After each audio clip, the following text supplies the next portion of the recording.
Mad mad square తర్వాత సంగీత్ శోభన్ హీరోగా నటించిన గ్యాంబ్లర్స్ సినిమా టీజర్ తాజాగా విడుదలైంది. ఒక ఐలాండ్లో జరిగే జూదం చుట్టూ తిరిగే ఈ సినిమాలో ప్రశాంతి చారులింగ హీరోయిన్గా నటించింది. మ్యాడ్ స్క్వేర్ చిత్రాల ఫేమ్ సంగీత్ శోభన్ హీరోగా రూపొందిన చిత్రం గ్యాంబ్లర్స్. తాజాగా ఈ సినిమా నుంచి టీజర్ విడుదలైంది.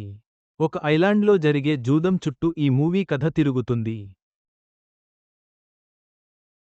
కేఎస్కే చైతన్య దర్శకత్వం వహించిన ఈ సినిమాలో ప్రశాంతి చారులింగ హీరోయిన్గా, రాకింగ్ రాకేష్ ముఖ్యపాత్రలో నటించారు. సునీత, రాజ్కుమార్ బృందావనం నిర్మించారు. నిర్మాణానంతర పనులు తుదిదశకు చేరుకున్న ఈ చిత్రాన్ని జూన్ 6న విడుదల చేయనున్నట్లు ప్రకటించారు. టీజర్ చూస్తే కథలో అనేక థ్రిల్లింగ్ అంశాలతో పాటు ట్విస్ట్లు ప్రేక్షకులను ఆశ్చర్యపరిచేలా ఉన్నాయి. మొత్తం మీద గ్యాంబ్లర్స్ టీజర్ ప్రేక్షకులను ఆకట్టుకునేలా ఉంది. థ్రిల్లింగ్ కథాంశం మరియు నటనతో ఈ చిత్రం ఆశించిన విజయం సాధిస్తుందని ఆశిద్దాం. జూన్ 6న విడుదలయ్యే ఈ చిత్రాన్ని ఎదురుచూద్దాం.